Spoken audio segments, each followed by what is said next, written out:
Hello students, today we will study coordination. This is a part of chapter number 1, that is nature and significance of management. Students, coordination की अगर हम बात करें तो coordination जो है वो काफी इंपॉर्टेंट क्वेश्चन अगर हम एग्जाम के पॉइंट ऑफ व्यू से सोचें तो किस तरीके से क्वेश्चन आता है कोऑर्डिनेशन का कि what do you mean by coordination and why coordination is the essence of management. ये बेसिक क्वेश्चन हमारा यहां से ज्यादातर बनता है और नेचर फीचर्स हम पढ़ेंगे, यहां पर उसका इंपॉर्टेंस पढ़ेंगे, किस तरीके से क्वेश्चन आएगा और हम आई होप कि यहां पर पूरी तरीके से हम यहां पर आपको समझा देंगे कि व्हाट इज कोऑर्डिनेशन। अब देखिए कोऑर्डिनेशन का मतलब है coordination is the process by which manager synchronizes all the activities of different departments। देखिए as we all know that कि अगर हम फंक्शंस ऑफ मैनेजमेंट की बात करते हैं तो there are 5 basic functions. The first one is planning, organising, staffing, directing and controlling.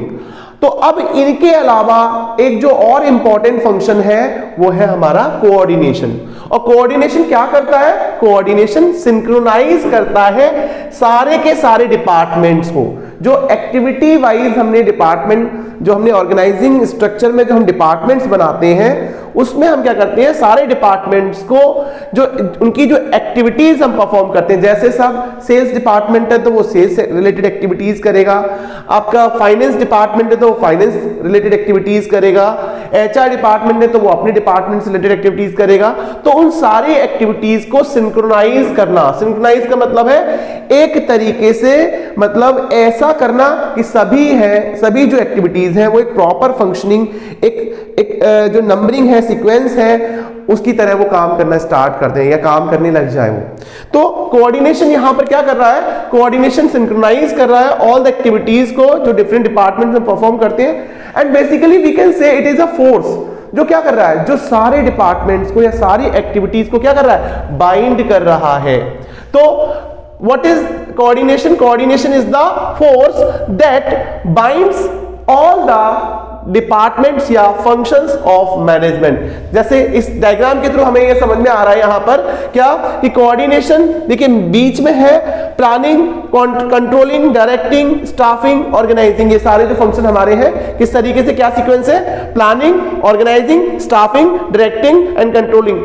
ये तो एक सीक्वेंस में हो रहे हैं, उसके साथ साथ कोऑर्डिनेशन इन सभी एक्टिविटीज को, सभी फंक्शंस को एक ऐसे फोर्स की तरह बांध रहा है जिससे ये सारी एक्टिविटीज या ये सारे जो फंक्शंस हैं वो प्रॉपर तरीके से हो जाए। तो कोऑर्डिनेशन का मतलब क्या है? सभी को मिलाकर, सभी को मिला जुलाकर अपने काम जो ऑब्जेक्टिव है उसको अचीव कराना is the work of coordination. तो सारे फंक्शंस यहां पर क्या हो रहे हैं, एक तरीके से मिलकर कोऑर्डिनेटेड वे में काम कर रहे हैं। तो कोऑर्डिनेशन हमारा ये होता है। Now what is the nature and what are the features of coordination? अब देखिए जैसे मैंने कहा कि ये सभी को बाइंड कर रहा है तो सारे फंक्शंस क्या कर रहे हैं, सारे फंक्शंस को ये परफॉर्म करने में हेल्प कर रहा है। तो what it is doing, it integrates group effort। Group effort का मतलब है सारे लोगों को, HR department, finance department, marketing department, इन सभी लोगों को जो भी एम्प्लॉइज हैं उन डिपार्टमेंट्स में उन सभी लोगों के ग्रुप एफर्ट को ये इंटीग्रेट कर रहा है। दैट मींस ओवरऑल ये क्या करा रहा है, सभी को मिलाकर अपने ऑब्जेक्टिव जो भी ऑब्जेक्टिव है ऑर्गेनाइजेशन का उस गोल को, उस ऑब्जेक्टिव को अचीव कराने में हेल्प कर रहा है। तो first is it integrates group effort. Now अब देखिए सभी लोग एक ही डायरेक्शन में काम करेंगे, यूनिटी ऑफ एफर्ट्स, सभी के जो एफर्ट होंगे towards the achievement of goal ही होगा। इफ देखिए सभी अपने अपने लेवल पे काम कर रहे होंगे, सभी अपने अपने डिपार्टमेंट के ऑब्जेक्टिव फुलफिल कर रहे होंगे, बट द ओवरऑल ऑब्जेक्टिव जो होगा उसी डायरेक्शन में सभी डिपार्टमेंट के ऑब्जेक्टिव होंगे। तो वो कैसे हुआ? वो कोऑर्डिनेशन की वजह से हुआ।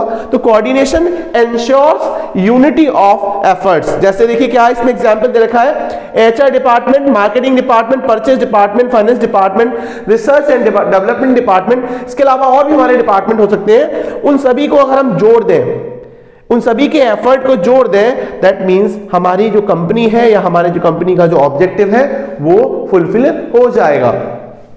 तो ये दो हमारे पॉइंट बता रहे हैं तीसरा पॉइंट क्या है, ये इंपॉर्टेंस बता रहे हैं, फीचर बता रहे हैं। Next is it is a continuous process.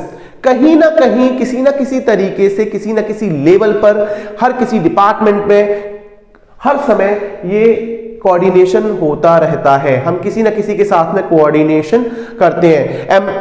Lower level management कर रहा है मिडिल लेवल मैनेजमेंट के साथ में, मिडिल लेवल मैनेजमेंट कर रहा है साहब टॉप लेवल मैनेजमेंट के साथ में कोऑर्डिनेशन। ऐसे ही साहब एचआर डिपार्टमेंट मार्केटिंग डिपार्टमेंट के साथ में कोऑर्डिनेशन कर रहा है, मार्केटिंग फाइनेंस डिपार्टमेंट के साथ में कर रहा है। तो कहीं ना कहीं हम क्या कर रहे हैं, हर समय इस प्रोसेस को कर रहे होते हैं। तो that is why it is a continuous process. Now next is coordination is pervasive. What is meant by pervasive?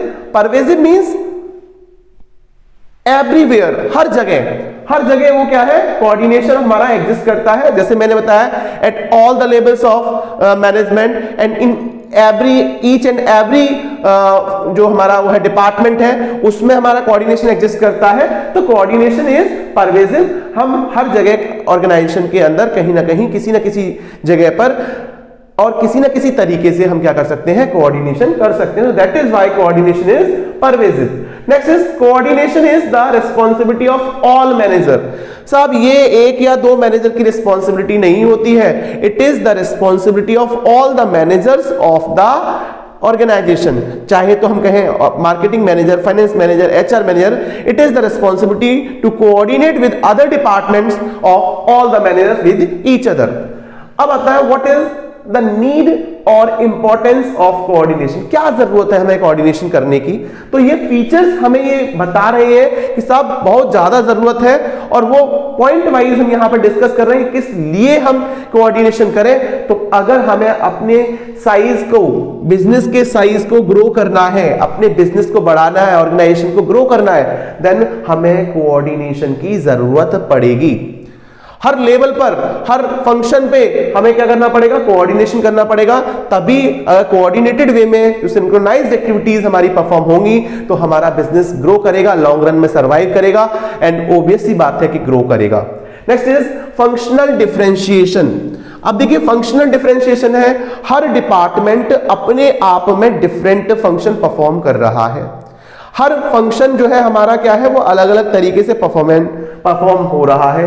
तो जब अगर हम हर डिपार्टमेंट अपने अपने तरीके से काम कर रहा है तो वहां पर उनके अपने अपने ऑब्जेक्टिव्स होंगे। अब उन ऑब्जेक्टिव्स को पूरा करने के लिए वो एफर्ट लगा रहे होंगे। तो हर कोई अपनी तरफ ज्यादा से ज्यादा काम करने के लिए कह रहा हो, ज्यादा से ज्यादा टारगेट अचीव या ज्यादा से ज्यादा ऑब्जेक्टिव अचीव करने के लिए सोच रहा होगा। तो ऐसे में कोऑर्डिनेशन की हमें ज्यादा जरूरत होती है कि कोऑर्डिनेशन एक ऐसा फोर्स होगा जो सभी के ऑब्जेक्टिव्स को प्रॉपर तरीके से फुलफिल कर पाएगा, और हम अपने अपने फंक्शनल जो हमारे वर्क है, जो हमारा जो पर्टिकुलर डिपार्टमेंट है, उस डिपार्टमेंट का जो वर्क है वो अपने डिपार्टमेंट के लिए बेस्ट एफर्ट लगाएगा with the help of coordination. तो फंक्शनल डिफरेंशिएशन अगर हमें करना है तो हमें कोऑर्डिनेशन की हेल्प लेनी है। Next is specialisation. अब देखिए साहब, हर डिपार्टमेंट में हर फंक्शन को परफॉर्म करने के लिए जब हम ऑर्गेनाइजेशन खोलते हैं तो हम हर फंक्शन को परफॉर्म करने के लिए एक्सपर्ट्स, स्पेशलिस्ट को अपॉइंट करते हैं। अब स्पेशलिस्ट कहेंगे साहब कि मैं साहब बेस्ट हूं, मैं अपने डिपार्टमेंट, अपने वर्क में बेस्ट हूं, तो वहां पर क्लैशेस ऑफ इंटरेस्ट या सुपीरियरिटी जो कॉम्प्लेक्स होगा वो अराइज हो जाएगा। तो उसको हमें यहां पर उसको जो स्पेशलाइजेशन, जो लोग एक्सपर्ट्स हैं जो अपनी अपनी सुपीरियरिटी दिखाएंगे, तो उसको हम कोऑर्डिनेशन से ही क्या कर सकते हैं, एडजस्ट कर पाएंगे। कोऑर्डिनेटेड वे में वो क्या करेंगे, अपने एक्सपर्ट एडवाइसेस को देंगे सो दैट ऑर्गेनाइजेशन जो हमारा उसका गोल है वो उसको अचीव कर पाएगा। तो अगर हमें कोऑर्डिनेशन की बात करें तो ऑर्गेनाइजेशन में कोऑर्डिनेशन की जरूरत कैसे पड़ती है? If we want to grow our organization in size, then we have to make our efforts in a coordinated way. That means हमें coordination की जरूरत पड़ेगी। Next is functional differentiation।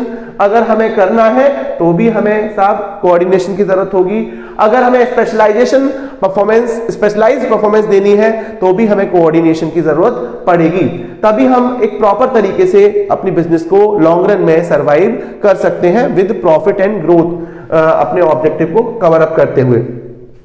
अब देखिए सबसे मोस्ट इंपॉर्टेंट जो यहां पर ये जो टॉपिक है ये आता है ज्यादातर। क्वेश्चन कैसे आता है? What is coordination and why coordination is the essence of management. Essence का मतलब अगर हम हिंदी में कहें तो मेन सोल, सोल का मतलब है आत्मा। अगर हम कहें तो अगर किसी ऑर्गेनाइजेशन में से अगर हम कोऑर्डिनेशन निकाल दें तो वहां कुछ नहीं बचेगा। जैसे हमारी बॉडी में से हम ब्लड को निकाल दें तो हमारी बॉडी बेकार है, ऐसे ही अगर हम किसी ऑर्गेनाइजेशन में, किसी मैनेजमेंट ऑर्गेनाइजेशन में कोऑर्डिनेशन को की जगह नहीं देते हैं, कोऑर्डिनेशन को नहीं कंसीडर करते हैं तो वो that consider body without soul. तो अब यहां पर इस पर्टिकुलर कॉन्सेप्ट को, इस पर्टिकुलर जो एक लाइन है एसेंस क्यों कहा जाता है, उनको हम 3 पॉइंट के बेसिस पे डिफाइन करेंगे और एग्जाम में इन पॉइंट्स को हम डिफाइन थोड़ा सा इलैबोरेट करके आएंगे why the coordination is called as the essence of management. Now first point क्या कहता है? देखिए coordination is needed to perform at all the functions of management. जैसे मैंने अभी आपको समझाया कि कोऑर्डिनेशन हमें planning, organising, staffing, directing and controlling करनी है तो हमें कोऑर्डिनेशन की जरूरत पड़ेगी। हम हर फंक्शन में कोऑर्डिनेशन का यूज करेंगे। विदाउट कोऑर्डिनेशन हम हर फंक्शन को प्रॉपर और इफेक्टिव, एफिशिएंट तरीके से नहीं कर पाएंगे। सो अगर हम कहें कि कोऑर्डिनेशन क्या जरूरी नहीं है? यस, कोऑर्डिनेशन is needed, हमेशा जरूरत हमें पड़ेगी while we are performing all the functions of the management. Next is coordination is required at all the levels of management. अब देखिए मैंने आपको अभी इसमें बताया था कि हर जगह, इस वाले पॉइंट में बताया था कि हर जगह, हर लेवल पर हमें कोऑर्डिनेशन की जरूरत पड़ेगी।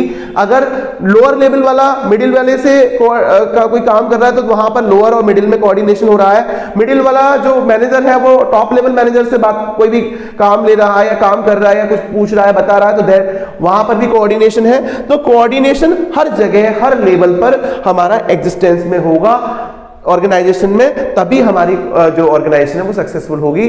सो ये पॉइंट पे हमारा क्लियर होता है कि coordination is required at all the levels of management. That is why coordination is considered as the essence of management. Now coordination is the most important function of the organisation. अब देखिए जैसे मैंने बताया कि without coordination हम अपने objectives, target को achieve नहीं कर पाएंगे। व्हाइल परफॉर्मिंग, हम सारे फंक्शन परफॉर्म कर लें बट बिना कोऑर्डिनेशन के हम नहीं कर सकते, कोई भी अपने लॉन्ग रन में सरवाइव नहीं कर सकते, ग्रो नहीं कर सकते, बिजनेस का साइज नहीं बढ़ा सकते। ठीक है, तो कोऑर्डिनेशन हमारे लिए सबसे ज्यादा इंपॉर्टेंट है। Coordination is most important function of an organisation. तो आई होप कि अब ये टॉपिक आपको समझ में आ गया होगा।